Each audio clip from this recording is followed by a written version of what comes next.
오랜만에 찾아왔어요. 색깔 있는 신간 소개! 자, 이번 주도 481호 신간 소개를 하도록 하겠습니다. 한 달 만에 신간 소개를 하게 됐는데, 그동안 대서준주자들과 함께하는 시사인 인터뷰 쇼가 동영상 라이브로 방송이 됐었어요. 여러분들께서 잘 보셨는지 모르겠는데, 어쨌거나 시사인에서 준비한 다른 동영상 프로그램들이 나갈 때마다 신간 소개, 색깔 있는 신간 소개는 후속으로 밀려난다는 점 양해를 해주시길 바랍니다. 앞으로는 조금 더 좀 정기적으로 방송할 수 있도록 노력하도록 할게요. 자, 이번 주에도 6권의 신간들이 소개가 됐고요. 시사인 481호를 보시면 새로운 책들을 만나실 수 있어요. 이번에도 저희 시사인 6명의 기자가 추천해준 책을 함께 보도록 할게요. 장희로 기자가 꼽았습니다. 면역에 관하여라는 책이고요. 율라비스가 지었습니다. 열린 책들에서 펴냈습니다. 장희로 기자가 꼽은 한 줄, 우리는 늘 서로의 환경이다. 면역은 공유된 공간이다. 우리가 함께 가꾸는 정원이다. 면역에 관해서 써준 책인데요. 이 책은 김영남 번역가가 옮겨주셨어요. 저희 2015년 책꽂이에서도 올해의 번역가로 이름을 올리신 분입니다.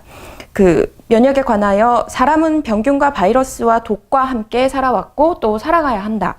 내 아이만 무균 상태로 길을 살 수 없다. 저자는 집단 면역의 중요성을 강조한다.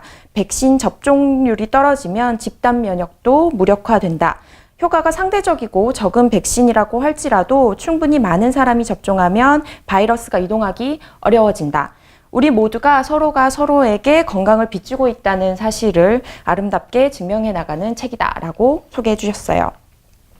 다음은 우리는 왜 구글에 돈을 벌어다 주기만 할까라는 책인데요. SNS, 그러니까 페이스북 스타 이종태 기자가 추천해 준 책입니다. 안현효 씨가 지었고요. 위고웍스에서 펴냈습니다. 이종태 기자가 꼽은 한 줄, 인지자본주의를 인정하면 기본소득 위한 돈을 마련할 수 있다. 라고 하는데, 기본소득, 최근에 계속된 화두인데요. 고전파 경제학자 핵심 이론인 차액지대 개념을 통해 자본주의 역사와 그 대안을 탐구한 책이라고 합니다. 이 책에 따르면 국가와 시장, 자본가와 노동자 간의 조화, 타협에 기반한 복지자본주의 모델은 이미 한계에 도달했고, 복지자본주의가 유지되려면 일자리가 계속 늘어나야 하는데, 현실은 그 반대 방향으로 치닫기 있기 때문입니다. 이처럼 한쪽에서는 일자리 소멸과 함께 가난이 축적되는 반면 지식정보 기업들은 그토록 많은 돈을 벌 수 있는 이유는 뭘까? 저자는 이런 현상을 인지자본주의라는 낯설지만 직관적인 개념으로 친절하게 풀어주면서 그 논리적 결론으로 기본소득을 제시한다고 합니다.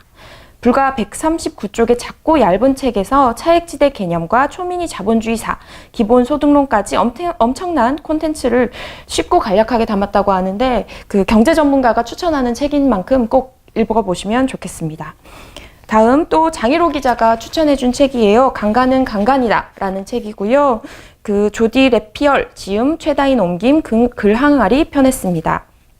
장희로 기자가 꼽은 한 줄, 피해자를 비난하는 반응을 불러일으키는 범죄는 오로지 젠더 관련 범죄뿐이다. SNS에서 최근 땡땡 내 성폭력이라는 해시태그가 꽤 유행했는데요.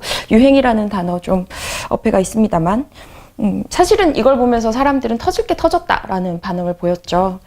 자, 강간은 강간이다. 책 제목은 그 자체로 하나의 선언이다. 여성 대상 범죄 사건 전문 변호사이자 법학자인 저자는 강간은 강간이다 라는 당연한 명제가 어떻게 부인되고 힐난받으며 호도되는지 밝혀나간다고 합니다. 피해 당사자들의 심층 인터뷰, 각종 데이터와 보고서 등을 통해 강간 사건을 가능한 모든 층위에서 조명하고 있다고 합니다. 페미니즘 혹은 페미니스트 등등 메갈 등 여러 가지 논쟁이 계속되고 있는데요. 박근혜 대통령에 대해서도 여러 여성 층위에서 힐난하는 목소리들이 SNS에서 있고 책을 같이 한번 보면 좋을 것 같아요. 다음 고재열 기자가 꼽은 재미가 지배하는 사회라는 책인데요. 오팡시부가 지었습니다. 양령란이 옮겼고요. 갈라파고스에서 편했습니다. 고재열 기자가 꼽은 한 줄, 지배하고 싶다면 오락을 제공하라. 지배의 논리가 일상에 스며든다. 라고 하는데, 사실 추노를 연출한 곽정환 PD는 드라마도 저널리즘이다 이렇게 말을 한 적이 있죠. 그리고 여러 작가들 그리고 여러 관계자들이 만드는 무한도전은 때로는 뉴스데스크보다 훨씬 더 진지한 저널리즘으로서의 기능을 하기도 합니다. 그 문화연구의 대세는 대중문화가 지배한 이데올로기를 공고화하는 데 기여한다고 보는 시장인데, 사실 드라마나 예능이 이야기하는 저널리즘보다는 사실 문화연구 자체가 대중문화가 지배하는 이데올로기를 공고하게 하는 데 기여한다고 보는 게 더 많습니다. 프랑크푸르트 학파에서 시작된 이런 문화연구를 프랑스 연구그룹 OLS는 개간지 오팡시부에서 이렇게 풀어냈습니다. 이들은 광고가 개인을 어린아이와 같은 상태로 퇴행시키고 기업의 공급을 소비자의 욕망으로 치환한다고 봅니다.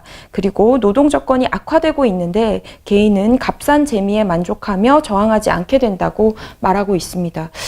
책을 다시 한번 유의 깊게 보면 좋을 것 같아요. 고재규 기자가 꼽은 추천한 죽음은 두렵지 않다라는 책입니다. 다치바나 다카시가 지었고요. 전화윤 씨가 옮겼습니다. 청아람 미디어에서 편했어요. 고재규 국장이 꼽은 한 줄, 삶이란 무엇이고 죽음이란 무엇인가? 그에 대한 답은 나이에 따라 상당히 또는 미묘히 변해간다. 다치바나 다카시는 한국에서도 꽤나 알려진 그 저널리스트잖아요. 그분께서 여전히 현역으로 활동하고 계시는 그 일본의 지성 다치바나 다카시가 쓴 책인데요. 그가 이제 70대 중반이라고 하네요. 자신의 병든 몸마저 취재 대상으로 삼았다. 몇 년 전 방광암에 걸리자 발병부터 수술과 그 이후 치료 과정을 취재해서 다큐멘터리로 보도했는데, 이번 책도 그 연장선이다. 다만 암, 생과 사의 수수께끼에 도전하다 등 국내에서도 출간된 이전의 책에 비하면 가볍고 깊이가 얕다고 합니다. 고재규 국장은 그 다치바나 다카시 전작을 모두 읽었는데, 그는 그 나이든 부모를 업을 때 가벼워진 몸무게에 마음이 아프듯 책을 읽는 내내 가슴 한쪽이 시렸다라고 말하고 있습니다. 시사인의 한반도 전문 기자 남문희 기자가 추천한 미국의 한반도 개입에 대한 성찰. 장순이 지었고 전승희가 옮겼습니다. 후마니타스에서 편했습니다. 남문희 기자가 꼽은 한 줄, 다시 말해서 한국은 미국과 일본의 식민지 종속국가로 취급되어야 했다.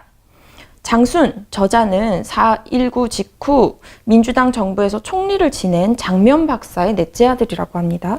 15살 때 한국전쟁을 맞은 그는 피란길을 전전하다 미국에 정착하는데, 평생 학문의 길을 걸은 그에게 자신의 삶을 뿌리째 흔든 한국전쟁의 기원을 파헤치는 일은 필생의 숙제였다고 합니다. 한국전쟁 발발의 궁극적 원인은 결국 세계 패권에 대한 미국의 비전에서 찾아야 한다는 게 저자의 결론입니다. 이 같은 결론은 사실 한국전쟁에 관해서 다른 저자들도 이렇게 말을 한 바가 있죠. 송지혜 기자가 추천하는 코너 속의 코너.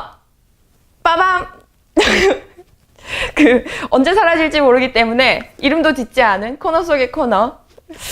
저는 이번에는 9간 2권을 가지고 왔어요. 9권이라고 해도 10월달, 9월달에 이렇게 출간된 책인데요. 나는 날조 기자가 아니다라는 우에무라 다카시, 아사히 전 기자가 쓴 책이고요. 이게 지난 9월에 나왔어요. 제가 시사인 473호에 우에무라 다카시 씨를 만나서 인터뷰를 하기도 했었었는데, 유명하죠.